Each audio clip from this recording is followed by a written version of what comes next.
السلام علی سید الانبیاء والمرسلین قال اللہ تعالی و تبارک فی القرآن المجید والفرقان الحمید بسم اللہ الرحمن الرحیم وبالآخرۃ ھم یوقنون صدق اللہ مولانا العظیم و صدق رسولہ النبی الکریم الرؤوف الرحیم اللہم نور قلوبنا بالقرآن وزین اخلاقنا بالقرآن وادخلنا الجنۃ بالقرآن ونجنا من النار بالقرآن قال اللہ تعالی و تبارک فی شان حبیبہ مخبرا وآمرا ان اللہ وملائکتہ یصلون علی النبی یا ایھا الذین آمنوا صلوا علیہ وسلموا تسلیما الصلاۃ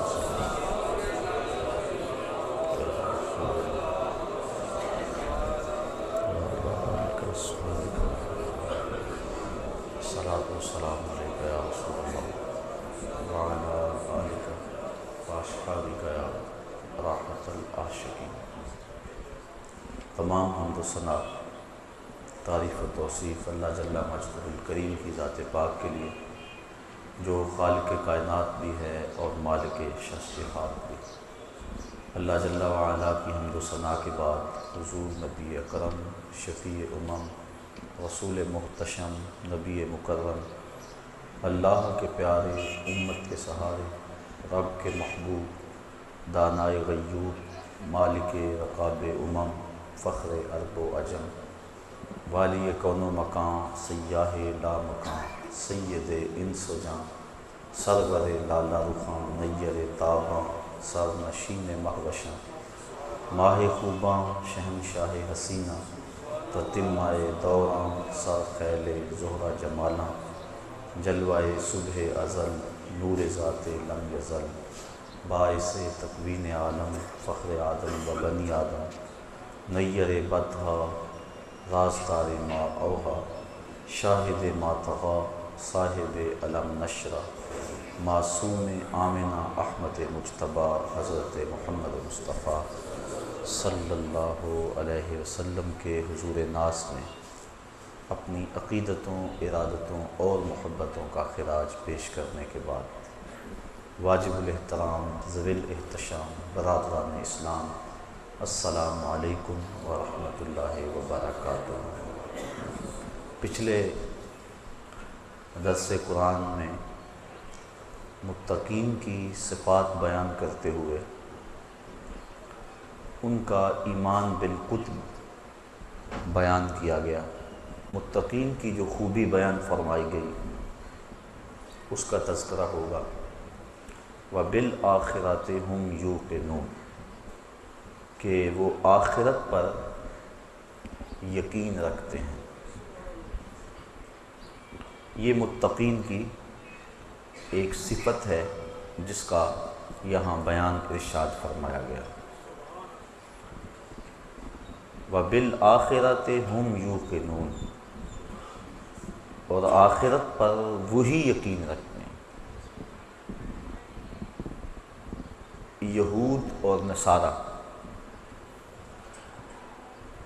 ان کے ہاں بھی آخرت کا تصور موجود ہے، بلکہ جو غیر الہامی دین ہیں ان میں بھی آخرت کا کچھ نہ کچھ تصور موجود ہے، آواگان کے نام سے ہو، تناسخ کے نام سے ہو یا کسی اور انداز سے آخرت کا تصور ہر قوم اور ہر دین دھرم میں موجود ہے۔ لیکن یہود و نصارہ نے آخرت کا جو تصور پیش کیا وہ ناقص ہے۔ یہ جو غیر الہامی مذاہب ہیں ان کا تو معاملہ الگ ہے، لیکن جو الہامی مذاہب ہیں ان کا تصور آخرت تو ایک جیسا ہونا چاہیے، لیکن تھا تو وہی آخرت کا تصور جو حقیقی طور پہ قرآن نے دیا، لیکن یہود نے اور نصارہ نے اپنی طرف سے اس میں ترمیم کر لی۔ مثال کے طور پہ یہودیوں نے یہ کہا کہ ہم جہنم میں نہیں جائیں گے اس لیے کہ ہم اولاد انبیاء ہیں، اور اگر ہم گئے بھی تو صرف 40 دن تک جہنم میں رہیں۔ اور وہ وہی 40 دن ہیں جب ہمارے آباء و اجداد نے بچھڑے کی پرستش کی تھی، لہٰذا پہلے تو ہم جائیں گے نہیں، اور اگر گئے تو صرف لن تمسنا النار الا ایاما معدودہ، ہمیں آگ نہیں چھوئے گی مگر گنتی کے دن، یعنی وہ 40 دن۔ پرستش اور پوجا تو ان کے آباء و اجداد نے کی، تو ان کو یہ سزا کاہے کی؟ ایک بات، اور دوسری بات یہ جو جرم کریں گے، یہ جو خطائیں اور غلطیاں کریں گے، اس کی انہیں سزا نہیں ہوگی۔ وہ کیوں؟ جو کیا ہے اس کی سزا نہیں ہوگی، اور جو نہیں کیا اس کی سزا ہوگی۔ تو عجیب قسم کا دین اور عجیب قسم کا عقیدہ انہوں نے اپنی خواہشات سے گھڑ لیا۔ عیسائیوں نے عقیدہ کفارہ گھڑا۔ عیسائی کہتے ہیں کہ حضرت عیسیٰ علیہ السلام کو بغیر کسی جرم کے سولی چڑھایا گیا۔ ہمارا عقیدہ یہ ہے حضرت عیسیٰ علیہ السلام کو نہ قتل کیا گیا اور نہ ان کو سولی چڑھایا گیا، بلکہ سلامتی کے ساتھ آسمان کی طرف اٹھا لیا گیا۔ قرآن مجید نے اسی چیز کو وضاحت کے ساتھ بیان فرما دیا۔ عیسائی کہتے ہیں ان کو سولی چڑھایا گیا، ان کو پھانسی دی گئی، صلیب پہ لٹکا دیا گیا۔ تو چونکہ ان کا قصور کوئی نہیں تھا، انہوں نے جرم کوئی نہیں کیا تھا کہ جس کی سزا میں ان کے ساتھ یہ سلوک کیا جاتا، تو قیامت تک جتنے بھی آنے والے عیسائی ہیں، اب وہ حضرت عیسیٰ علیہ السلام کے بغیر کسی گناہ کے سولی پر چڑھ جانے کی وجہ سے وہ نجات پائیں گے، اور ہمارے نبی ہمارے حصے کی سزا بھگت چکے ہیں۔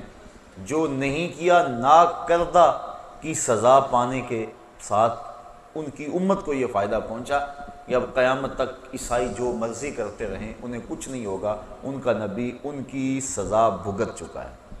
یہ ہے ان کا عقیدہ کفارہ، جس نے گناہ میں ان کو دلیر کر دیا، جو مرضی کرتے پھرو تمہیں کچھ نہیں ہوگا۔ یہودیوں نے کہا کہ ہم نہیں جائیں گے، جہنم میں جائیں گے نہیں، اور اگر گئے بھی تو چند دن جائیں گے۔ اللہ تعالیٰ نے تردید فرمائی قرآن مجید کے اندر، ارشاد فرمایا کہ اگر تمہیں اس بات کا یقین ہے تو پھر مرنے کی آرزو کرو، اور ساتھ ہی فرمایا وَلَن يَتَمَنَّوْهُ أَبَدًا، یہ کبھی بھی مرنے کی آرزو نہیں کر سکتے۔ کیوں نہیں کر سکتے؟ کہ انہوں نے جو آگے بھیجا ہے انہیں پتہ ہے کہ ہم نے کیا کرتوتیں کی ہوئی ہیں۔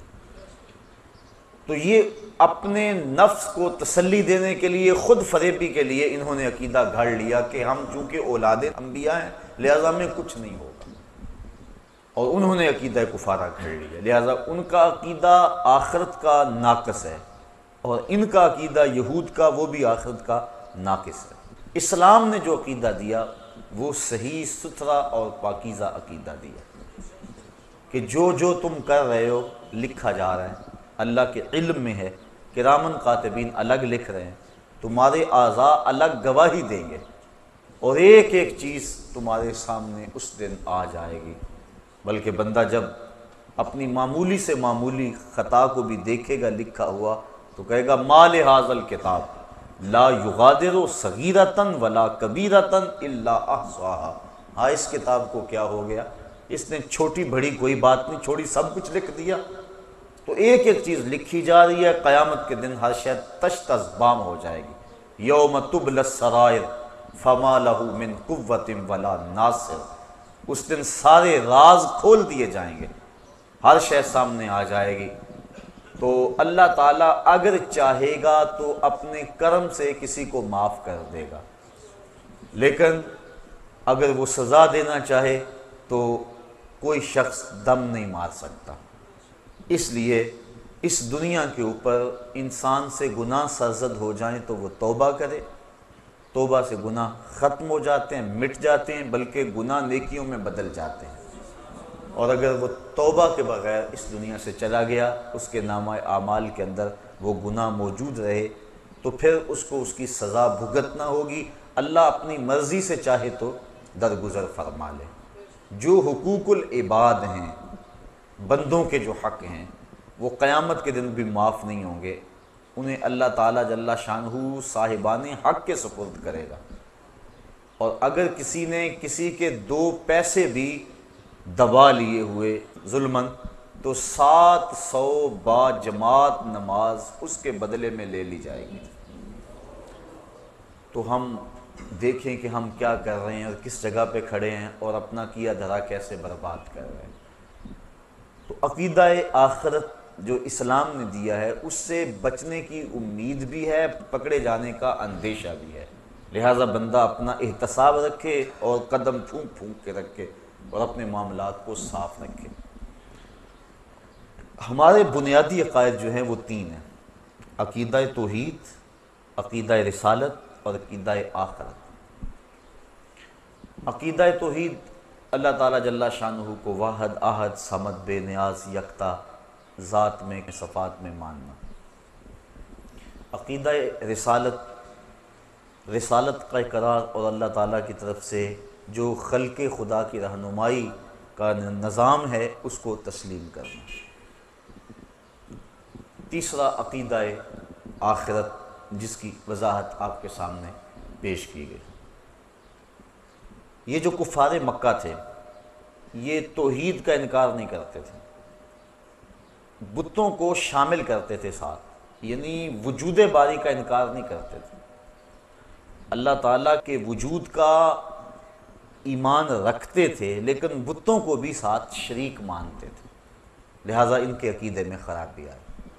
رسالت کا بھی انکار نہیں کرتے تھے، رسالت کا حضور کے ساتھ جو انتصاب ہے اس کا انکار کرتے تھے، یعنی یہ اس بات کا انکار نہیں کرتے تھے کہ کوئی رسول ہوتا نہیں، وہ کہتے رسول ہوتے ہیں، لیکن حضور کے بارے میں کہتے تھے لستا مرسلا، کہ آپ رسول نہیں ہیں، یعنی رسالت کا انکار حضور کی ذات سے کرتے تھے، نفس رسالت کے منکر نہیں تھے۔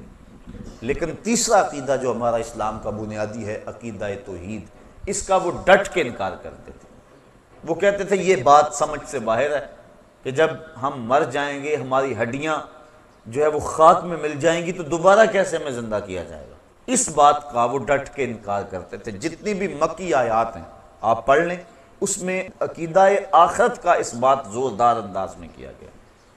عموماً مکی آیات کے اندر چونکہ کفار آخرت کے عقیدے کا ڈٹ کے انکار کرتے تھے اور وہ کہتے تھے کہ یہ بات سمجھ سے باہر ہے۔ سورہ یاسین کے اندر اللہ تعالیٰ جل شانہ نے ان کے اس اعتراض کو بیان فرمایا، ارشاد ہوا وَضَرَبَ لَنَا مَثَلًا وَنَسِیَ خَلْقَهُ، اس کی مثال کہ جو اپنی خلقت کو تخلیق کو بھول گیا، کیا کہتا ہے قَالَ مَنْ يُحْيِي الْعِظَامَ وَهِيَ رَمِيمٌ، کہتا ہے ان ہڈیوں کو کون اٹھائے گا جب کہ یہ بوسیدہ ہو جائیں گے، جب خاک میں مل جائیں گی، گودے ختم ہو جائیں گے، ہڈیوں میں مٹی بھر جائے گی، تو ان ہڈیوں کو جوڑ کر دوبارہ انسان کیسے بنے گا، یہ وہ اعتراض کرتا ہے۔ قُلْ قَالَ مَنْ يُحْيِي الْعِظَامَ وَهِيَ رَمِيمٌ، کہ کون ان ہڈیوں کو جوڑے گا جبکہ یہ بالکل بوسیدہ ہو جائیں گی۔ قُلْ، اے حبیب آپ فرما دیجئے، یحییھا الذی انشأھا اول مرہ، ان ہڈیوں کو وہی جوڑے گا جب ہڈیاں بھی نہیں تھی جس نے انسان پیدا کر لیا۔ اب تو میٹیریل موجود ہے، بکھرا پڑا ہے، جب میٹیریل بھی موجود نہیں تھا، جب مادہ بھی موجود نہیں تھا، تو جس نے اس کو پیدا کیا اور پھر انسان بنایا، اب اس کے لیے ہڈیوں کو جوڑ کر انسان بنانا کون سا مشکل ہے۔ تو دو لفظی دو ٹوک اور بڑا خوبصورت جواب دیا۔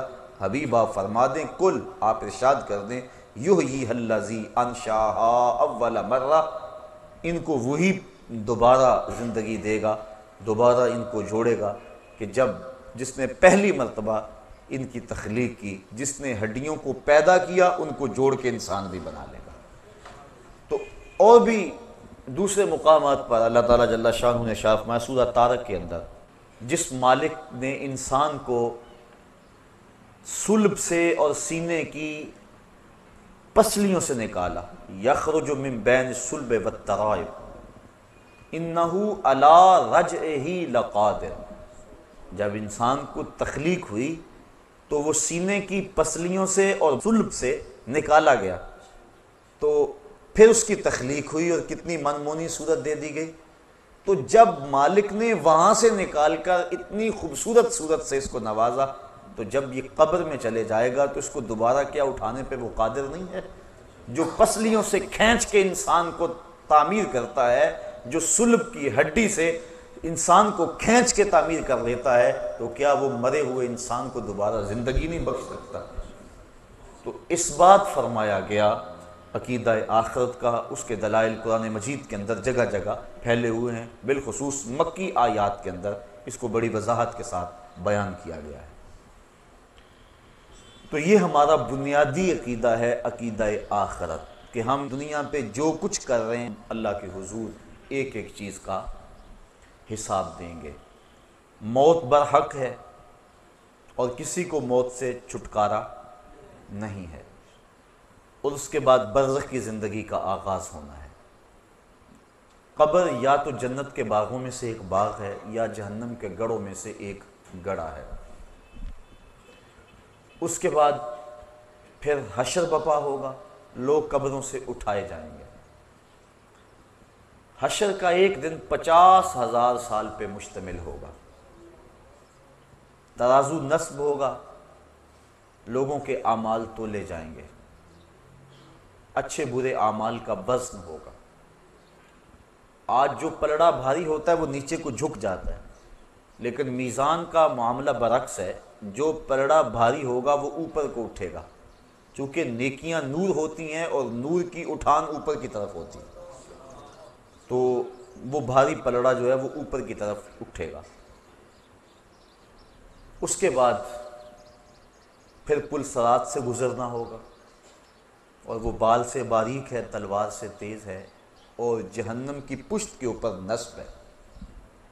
کوئی بجلی کی سرعت کے ساتھ گزر جائے گا، کوئی تیز رفتار گھوڑے کی طرح گزر جائے گا، کچھ پیدل انسان کی طرح، اور کچھ جو ہے وہ جس طرح انسان بڑی مشکل سے چلتا ہے، جس کے پاؤں ہاتھ نہ ہو، اس انداز سے سست روی سے چلے گا، اور کچھ کٹ کر اس کے اندر گر پڑیں گے۔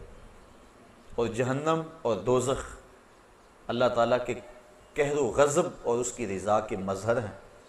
جس پہ اللہ راضی ہوگا اس کو جنت میں بھیجے گا، جس پہ ناراض ہوگا اس کو جہنم میں ڈالے گا۔ جہنم کی آگ جو ہے وہ اس دنیا کی آگ کے بدلے میں 70 گنا تیز ہے، بلکہ علماء لکھتے ہیں کہ اگر اس جہنم سے کسی شخص کو نکال کر اس دنیا کی آگ میں ڈالا جائے تو اسے نیند آ جائے، یعنی اس قدر تیز ہے وہ اس آگ کے مقابلے میں۔ جبریل امین سے حضور نے پوچھا کہ مجھے جہنم کے عذابوں کا تذکرہ سناؤ۔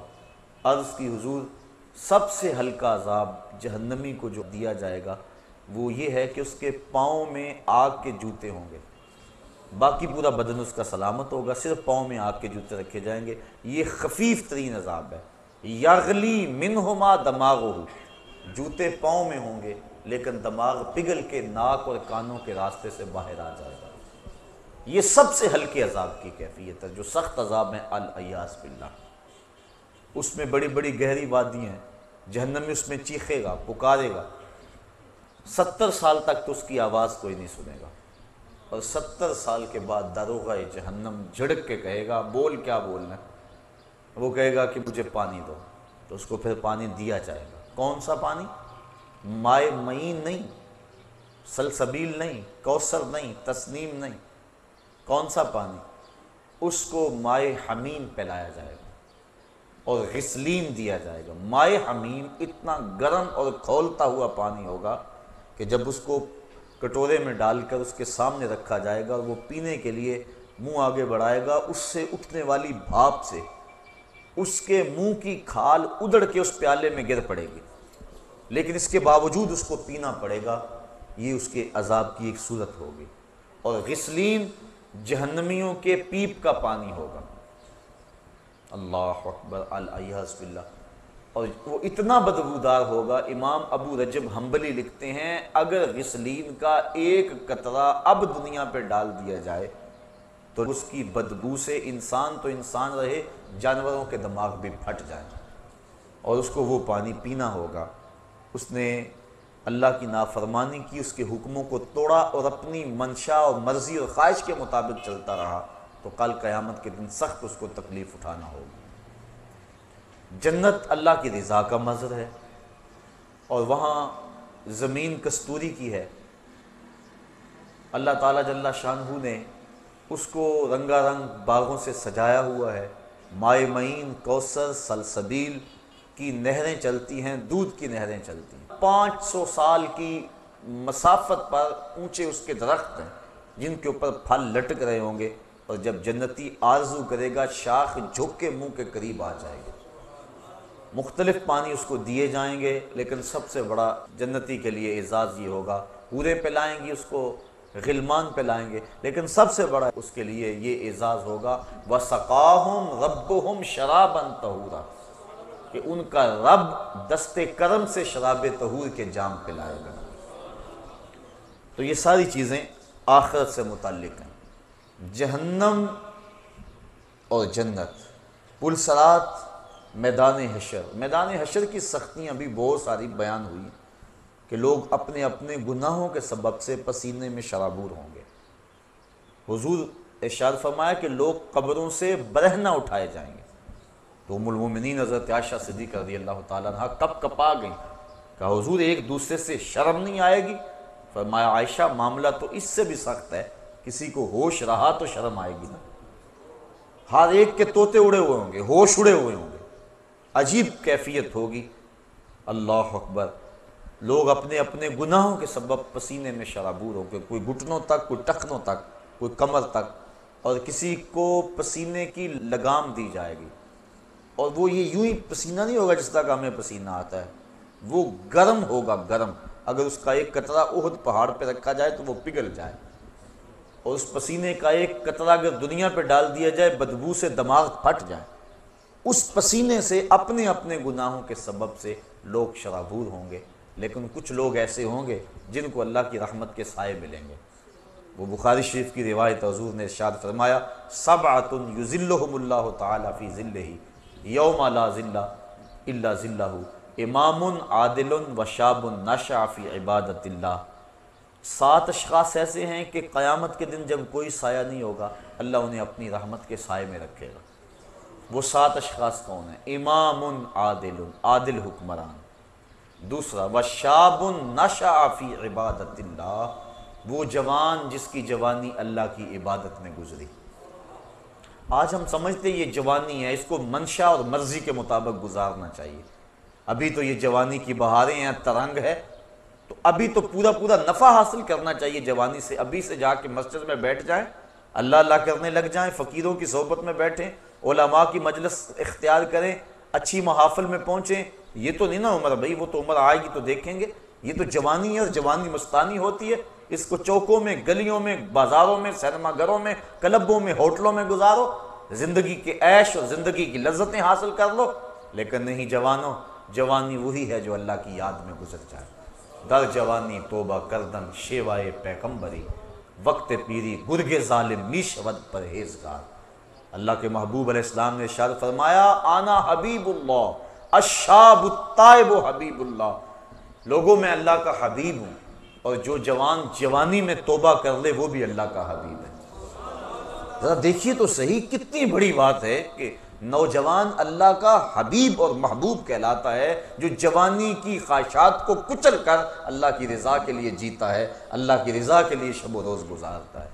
واقعہ کریم فرمایا وَشَابٌ نَشَأَ فِي عِبَادَةِ اللَّهِ، وہ جوان جس کی جوانی اللہ کی عبادت میں گزری، کل قیامت کے دن جب کوئی سایہ نہیں ہوگا اس کو اللہ کی رحمت کے سائے نصیب ہوں گے، عرش الہی کے ٹھنڈے سائے تلے، اور جو اس سائے تلے ہوگا اس کو نہ پیاس ہوگی، نہ بھوک ہوگی، نہ رسوائی ہوگی، اور اس کو جام کوثر دیا جائے گا، اور جس کو جام کوثر مل گیا ایک گھونٹ بھی اگر اس کا پی لیا تو 50,000 سال کے دن میں ایک لمحہ بھی اس کو پیاس نہیں لگے گی۔ یہ زندگی جس پہ ہم بھروسہ کرتے ہیں، اس کی اوقات اور حیثیت کیا ہے؟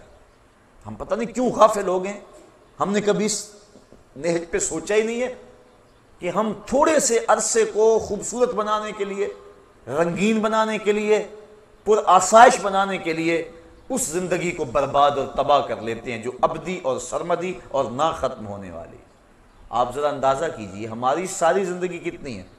50 سال 45 سال ایوریج نکالی ہے ماہرین نے بر صغیر کے لوگوں کی زندگی، چلو 50 سال لگا لو، 60 سال لگا لو، 70 سال لگا لو، یہ کل زندگی ہے نا، اگر تبھی زندگی پائیں تو اتنی زندگی 70 سال لگا لو، چلو 80 سال لگا لو، لیکن آخرت کا ایک دن، صرف ایک دن 50,000 سال کا۔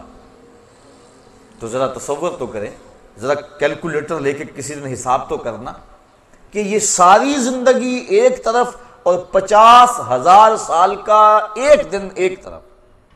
تو جو اس دنیا کو سنوار کے اس دنیا کو برباد کر لیتا ہے، اس سے بڑا کوئی بے وقوف ہو سکتا ہے؟ جسے یہ یقین ہے کہ آخرت آنی ہے اور میں نے اللہ کے حضور پیش ہونا ہے اور ایک ایک عمل کا حساب ہونا ہے، اس نے چاہا تو بخش دے گا، اور اگر ہمارے اعمال کی ہمیں سزا ملے تو کوئی روک نہیں سکتا، ہم کوئی ایسی بات نہیں کر سکتے۔ حضرت عمر فاروق رضی اللہ تعالیٰ عنہ فرماتے ہیں کہ میں اس سے اتنا ڈرتا ہوں کہ اگر مجھے پتا چلے کہ ساری دنیا جنت میں جائے گی، صرف ایک بندہ جہنم میں جائے گا، تو میں ڈرتا ہوں کہ کہیں وہ ایک میں نہ بن جاؤں، اور اگر مجھے یہ خبر ہو کہ سارے لوگ جہنم میں جائیں گے تو ایک بندہ جنت میں جائے گا، تو میں اللہ کی رحمت سے امید رکھتا ہوں کہ وہ ایک کبھی میں ہو جاؤں، میں اس کی رحمت سے یہ توقع اور امید رکھتا ہوں۔ تو یہ بات ذہن نشین رہے کہ بڑے بڑے لوگ جن کی زندگی تقوی اور طہارت سے عبادت تھی، وہ اپنی زندگی کتنی احتیاط سے گزارتے تھے، لیکن اس کے باوجود خشیت الہی کے جذبے کتنے تھے۔ ہم بھول گئے کہ ہم نے مالک کی حضور پیش ہونا ہے، اور یہ بات پکی ہے، اگر آنکھیں بند کر لیں اور دنیا کی مستی میں کھو جائیں اور پرواہ نہ کریں، یہ الگ بات ہے، لیکن اس کا یہ مطلب نہیں ہے کہ وہ مرحلہ آنے والا نہیں ہے۔ بلی کو دیکھ کر کبوتر نہ آنکھیں بند کر لیتا، اس کی فطرت ہے، اور وہ یہ سمجھتا ہے کہ میں بلی کی نظروں سے اوجھل ہو گیا، لیکن 2 لمحوں کے بعد جب بلی کے خونی پنجے اس کے سینے کو چیر رہے ہوتے ہیں، پھر اسے پتا چلتا ہے کہ میرا آنکھیں بند کر لینا، چشم پوشی کرنا مجھے بلی کے قہر و غضب سے بچا نہیں سکا۔ اسی طرح اگر ہم چند لمحوں کے لیے اپنی دنیا میں مگن ہو جائے، اپنے جہان میں لگ جائیں اور چشم پوشی کر لیں آخرت سے، تو کیا ہمارا آخرت سے، قبر سے، حشر سے، موت سے اور آنے والے جتنے بھی مراحل ہیں ان سے چشم پوشی کر لینا کیا ان معاملات کو ہمارے سے دور کر دے گا؟ وہ تو بدستور اپنی جگہ پہ کھڑے ہیں، اور ہم لمحہ لمحہ موت کے قریب ہو رہے ہیں، اور کوئی پتہ نہیں کس وقت پیغام اجل آ جائے۔ موم کو آپ رکھ دیں دھوپ میں تو کتنی دیر تک اپنا وجود برقرار رکھ پائے گی؟ برف قطرہ قطرہ پگھل پگھل کے پگھل جائے گی، جب گنتی الٹی شروع ہو جائے تو پھر کام جلدی 0 تک پہنچ جاتا ہے۔ یہ سانسوں کی گنتی الٹی شروع ہے، زندگی کی برف پگھل رہی ہے، ہم سمجھتے ہیں ہم بڑے ہو رہے ہیں لیکن ہم چھوٹے ہو رہے ہیں، ایک ایک لمحہ ہمارا ایک ایک قدم اٹھنے والا موت کے قریب ہو رہا ہے، اور موت کے قریب ہم پہنچ رہے ہیں، لیکن اس کے باوجود کتنی دیدہ دلیری ہے کہ ہم اس کی تیاری نہیں کرتے۔ وہ شخص کتنا غافل ہے جسے یہ یقین ہے کہ موت آنی ہے اور میں نے اللہ کے حضور پیش ہونا ہے اور میرے ایک ایک عمل کا حساب ہونا ہے، اور پھر وہ پریشان نہیں ہوتا اور اچھے اعمال کی کوشش نہیں کرتا۔ تو آخرت کا عقیدہ ہمیں، جو مسلمانوں کو عقیدہ آخرت دیا گیا ہے، یہ عقیدہ انسان کی زندگی میں عمل کی بہار لاتا ہے، رونق لاتا ہے عمل کی، کہ چلے گئے دوسرے، میں نے بھی چلے جانا ہے اور وہاں ایک ایک ذرے کا حساب لیا جانا ہے۔ ثم لتسألن یومئذ عن النعیم، اس دن ایک ایک نعمت کے بارے میں پوچھا جائے گا۔ آج مجھے بھی موقع ہے، آج آپ کو بھی موقع ہے، آج زندگی کی ڈوری لٹکی ہوئی ہے، سانس چل رہی ہے، آج اگر توبہ کریں تو توبہ کا دروازہ کھلا ہوا ہے، آج اگر ہاتھ پھیلائیں تو مالک قریب ہو کے بندوں کی سن رہا ہے۔ ابھی مغرب سے سورج طلوع نہیں ہوا، ابھی باب توبہ واہ ہے، کھلا ہوا ہے، ہماری زندگی، صحت، سب کچھ موجود ہے۔ اب اگر ہم اس کے حضور توبہ کے آنسوؤں سے اپنے گناہوں کے دفتر میں لکھی ہوئی بدیوں کو مٹانے کی کوشش کریں تو وہ مٹ سکتی ہیں، بلکہ وہ نیکیوں میں بدل سکتی ہیں، چونکہ اللہ تعالیٰ نے قرآن مجید میں فرمایا ہم ان کے گناہوں کو نیکیوں میں تبدیل کر دیتے ہیں جو سچی توبہ کرتے ہیں۔ التائب من الذنب کمن لا ذنب لہ، گناہوں سے توبہ کرنے والا ایسا ہے جس طرح اس نے کوئی گناہ کیا ہوا ہی نہیں ہے۔ سارے گناہ اس کے مٹ جاتے ہیں، وہ ایسے پاک ہو جاتا ہے جس طرح ماں کے پیٹ سے اس نے جنم لیا ہو۔ یہ کتنی کرم نوازی، اگر ایسا موقع بھی نہ دیا جاتا، جو کر لیتے اس کی سزا ہو کے ہی رہنی ہے، پھر تو پھنس گئے تھے، مسئلہ بن گیا تھا۔ لیکن یہاں ہے تم نے جتنے مرضی گناہ کیے ہیں، آؤ مالک کی چوکھٹ پہ آ جاؤ، ندامت کا اظہار کرو، شرمسار ہو جاؤ اور ہاتھ پھیلا کے کہو مالک ہم سے غلطی ہوگی، ہم تجھے بھولے رہے، دنیا کی بھول بھلائیوں میں پھنسے رہے، ہمیں پتہ ہی نہیں کھتے تیرے حضور ہم نے پیش ہونا ہے، اور اس کا اذعان و یقین تو تھا، لیکن شیطان نے ایسی غفلت طاری کر دی کہ ہم سے کتنی خطائیں سازد ہوگی۔ اب دیکھ تیرے بندے پلٹ کے بالآخر تیری چوکھٹ پہ آ گیا نا، مالک تو کریم ہے، ہمیں معاف کر دے۔ اللہ تعالیٰ فرشتوں کو کہتا ہے میرے فرشتوں دیکھو یہ میرا بندہ بالآخر میرے در پہ آیا ہے نا، تم گواہ ہو جاؤ میں نے اپنے اس بندے کی مغفرت فرما دی۔ آقا کریم صلی اللہ علیہ وسلم نے ارشاد فرمایا جب کوئی بندہ جنگل میں جا رہا ہو تو جنگل کے اندر اس کا اونٹ گم ہو جائے، جس کے اوپر اس کے کھانے کا سامان بھی تھا اور اس کے پینے کا پانی بھی تھا، اور وہ سو گیا، اونٹ گم ہو گیا۔ اب وہ اٹھا دائیں بائیں دیکھا، اونٹ نہیں مل رہا، صحرا ہے، اب اس کا کھانا بھی وہی، پانی بھی وہی اسی اونٹ پہ۔ اب وہ موت کا انتظار کرنے لگا تھک ہار کے، اور اچانک اس کی آنکھ لگ گئی۔ پھر جب اس کی آنکھ کھلی تو اونٹ جو ہے وہ اس کے پاس کھڑا تھا، تو وہ بڑا خوش ہوا اور کہنے لگا اے اللہ میں تیرا رب اور تو میرا بندہ۔ کہنا تو یہ تھا نا کہ میں تیرا بندہ اور تو میرا رب۔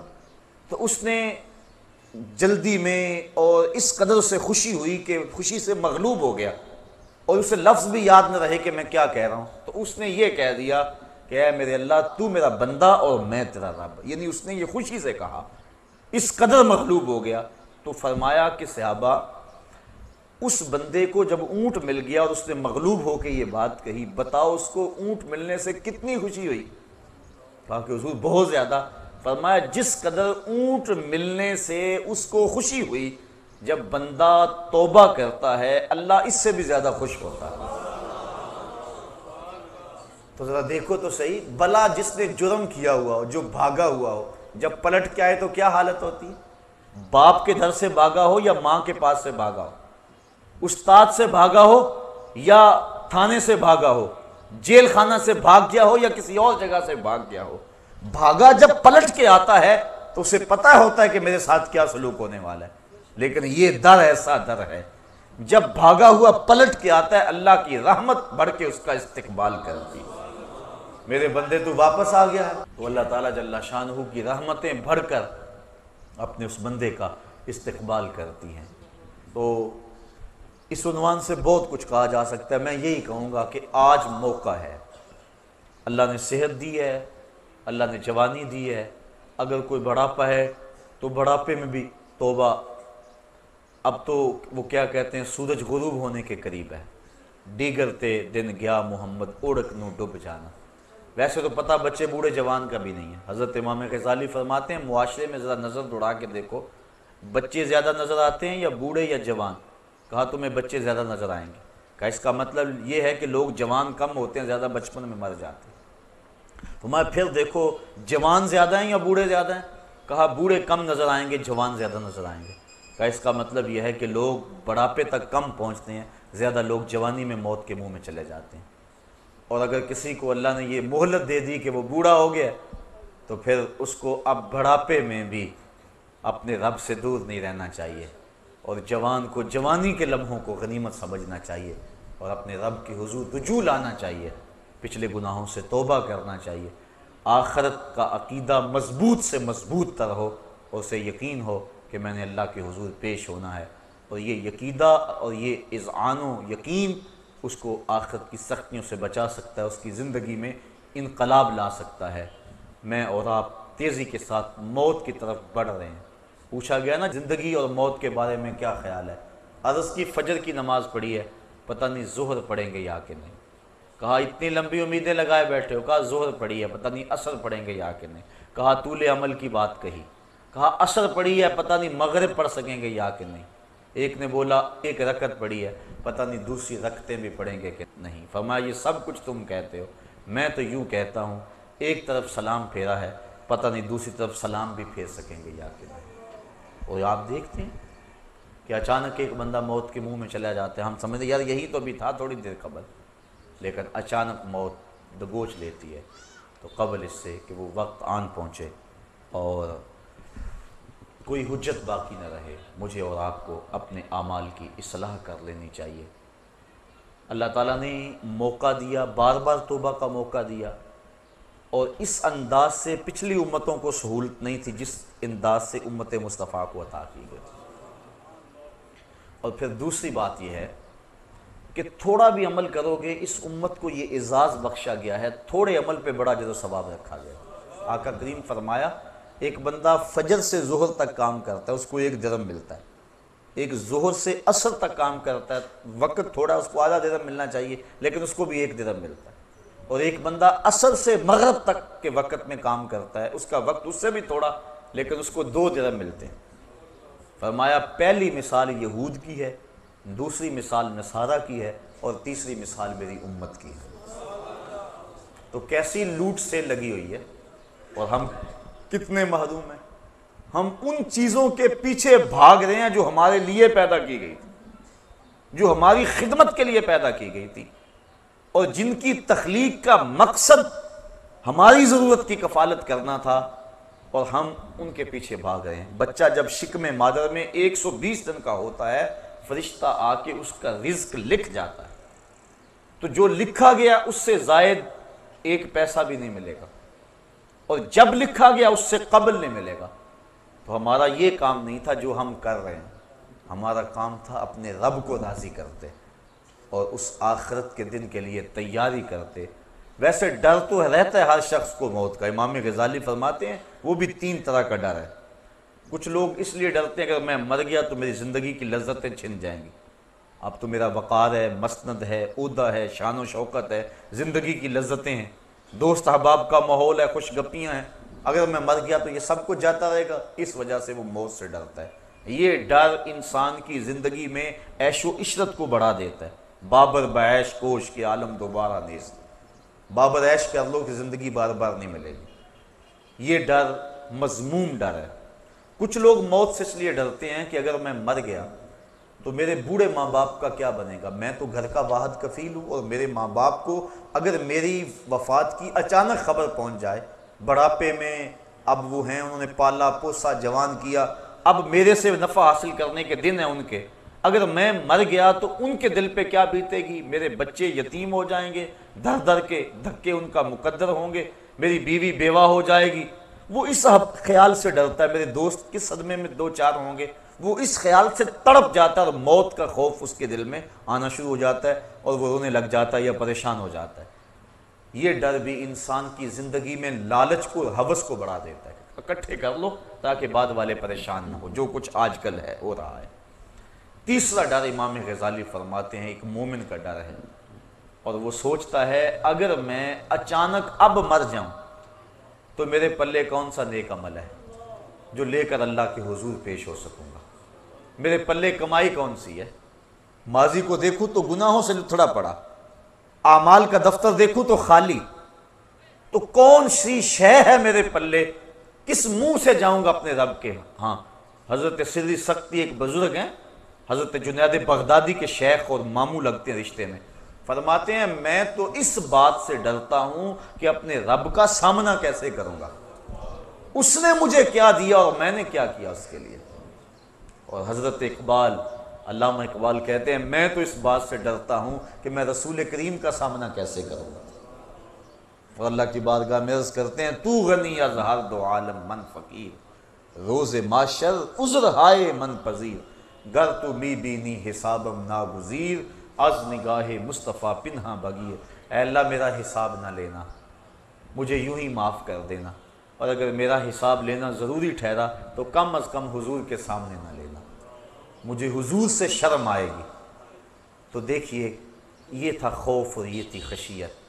تو یہ مقصد موت کا، یہ اس انداز سے ڈر کہ اگر میں اچانک مر جاؤں تو میرے پلے کون سا نیک عمل ہے۔ اور آج کل تو آپ دیکھ رہے ہیں کہ اچانک موتیں واقع ہو رہی ہیں، بندہ توبہ کو مؤخر کر دیتا ہے، وہ کہتا ہے کہ یار ابھی میری عمر نہیں ہے، انشاءاللہ کوئی کہتا ہے بس شادی میری ہو لے پھر اس کے بعد میں یہ کروں گا، کوئی کہتا ہے بس میں ریٹائرمنٹ لے لوں اس کے بعد میں نے حج کرنا ہے، پھر بچوں کی شادیاں کرنی ہیں، پھر میں ہوں گا مسجد ہوگی۔ یہ ایسے ایسے باتیں کر رہے جس طرح سب کچھ اس بندے کے قبضے میں ہو، کس نے یہ سب کچھ کرنا ہے، جبکہ یہ تو اپنی ایک سانس کا بھی مالک نہیں ہے۔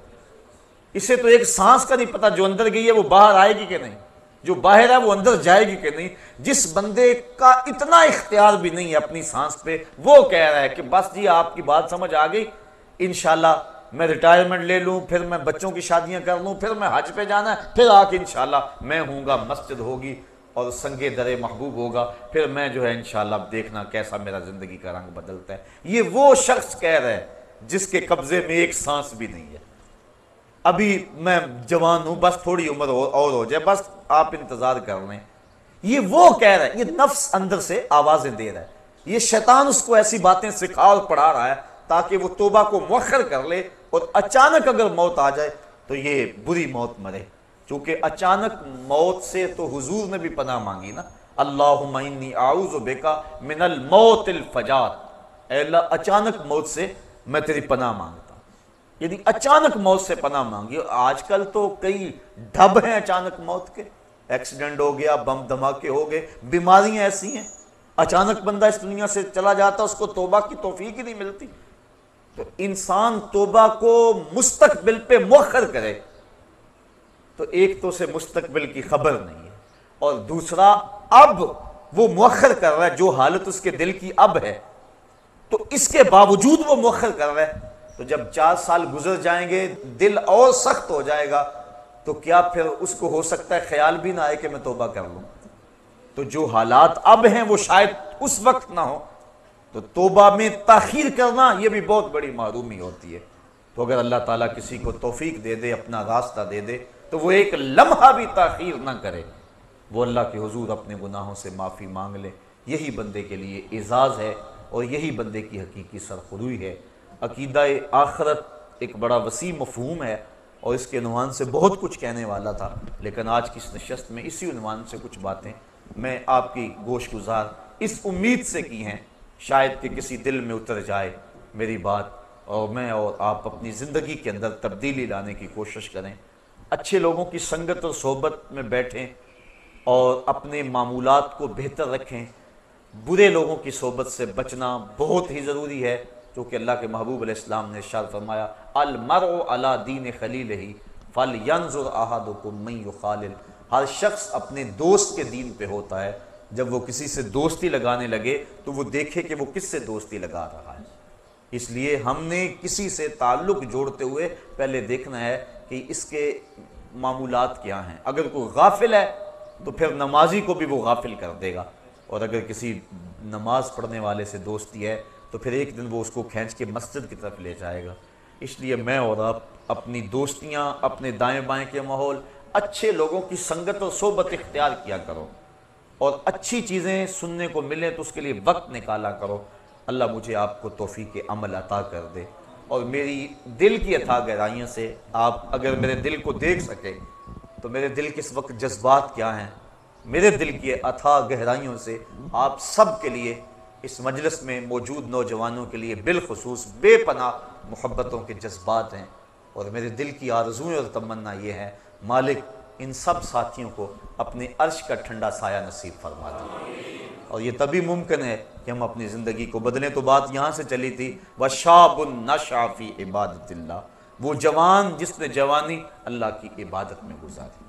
اور اگلا فرمایا وَرَجُلٌ قَلْبُهُ مُعَلَّقٌ بِالْمَسَاجِدِ، وہ آدمی جس کا دل مسجد کے ساتھ لگا رہتا ہے، اس کو ڈھونڈو تو مسجد میں ملے گا، تلاش کرو تو اللہ کے گھر میں ہوگا۔ لوگ تو کہتے ہیں فلاں مسیتڑ ہو گیا ہے، لیکن اس مسیتڑ کی قدر و قیمت کا کل قیامت کے دن خبر ہوگی، پتہ چلے گا۔ اور چوتھا شخص وَرَجُلٌ دَعَتْهُ امْرَأَةٌ ذَاتُ مَنْصَبٍ وَجَمَالٍ فَقَالَ إِنِّي أَخَافُ اللَّهَ، وہ مرد، وہ جوان جس کو کسی عورت نے دعوت گناہ دی، اور وہ عورت بھی معمولی نہیں تھی، ذات و منصب و جمال، حسن کی پیکر تھی اور صاحب منصب تھی، اس نے اس کو اپنی طرف لبھانا چاہا۔ اب اس نوجوان نے کیا اس کی پیشکش کو قبول کر لیا؟ قدموں میں بچھتے ہوئے حسن کو اس نے ٹھکراتے ہوئے کہا انی اخاف اللہ، تیری بات کیسے مانوں، مجھے خدا سے ڈر لگتا ہے، یہ کہہ کے اس نے حسن کی پیشکش کو ٹھکرا دیا۔ حضور فرماتے ہیں کل قیامت کے دن جب کوئی سایہ نہیں ہوگا، اس جوان کو اللہ اپنے عرش کا ٹھنڈا سایہ نصیب فرمائے گا۔ کام اس نے بہت بڑا کیا، بہت بڑی بات تھی جو اس نے کی، اور یقیناً اس کو اس کا صلہ کل قیامت کے دن عطا کیا جائے گا۔ وَرَجُلَانِ تَحَابَا فِي اللَّهِ اجْتَمَعَا عَلَيْهِ وَتَفَرَّقَا إِلَيْهِ، اور وہ دو آدمی جو اللہ کے لیے جیے، اللہ کے لیے ملے اور اللہ کے لیے الگ ہوئے۔ وَرَجُلٌ تَصَدَّقَ بِصَدَقَةٍ فَأَخْفَاهَا حَتَّى لَا تَعْلَمَ شِمَالُهُ مَا تُنْفِقُ يَمِينُهُ، اور وہ شخص جس نے خلوت میں کسی کو صدقہ دیا اور دائیں نے صدقہ کیا، بائیں کو خبر نہ ہوئی۔ اور ساتواں شخص وَرَجُلٌ ذَكَرَ اللَّهَ خَالِيًا فَفَاضَتْ عَيْنَاهُ، تنہائی میں بیٹھا تھا، اللہ اللہ جپ رہا تھا کہ اس کی آنکھ سے خوف خدا کی وجہ سے آنسو چھلک پڑے۔ فَفَاضَتْ عَيْنَاهُ، آنکھیں بہہ پڑی۔ پھر کیا ہوا؟ اللہ کے محبوب فرماتے ہیں کل قیامت کے دن اس نوجوان کو بھی، شخص کو بھی اللہ اپنے عرش کا ٹھنڈا سایہ عطا فرمائے۔ اللہ تعالیٰ مجھے قیامت کی حشر کی اس کڑکتی دھوپ میں اپنا سایہ رحمت عطا فرمائے، اور حضور کا دامان رحمت ہم سب کو نصیب ہو جائے۔ میری دعائیں، مجھے پتہ ہے میرے اندر کیا جذبات ہیں، اللہ کرے وہ جو جذبات ہیں میں اپنی زبان پہ اس کو نہیں لا سکا، اور نہ میری زبان میں اتنی سخت ہے کہ میں اندر کی کیفیت کو، اس درد کو، اور آپ لوگوں کے لیے جو محبت کی کیفیات ہیں اس کو زبان کی نوک پہ لے آؤں۔ بس جو جذبات ہیں اللہ وہ قبول کر لے، اور آج کی اس نشست کے اندر کوئی بھی خالی نہ رہے۔ اللہ مجھے اور آپ سب کو سچی اور حقیقی توبہ عطا فرما دے۔ وآخر دعوانا ان الحمد للہ رب العالمین۔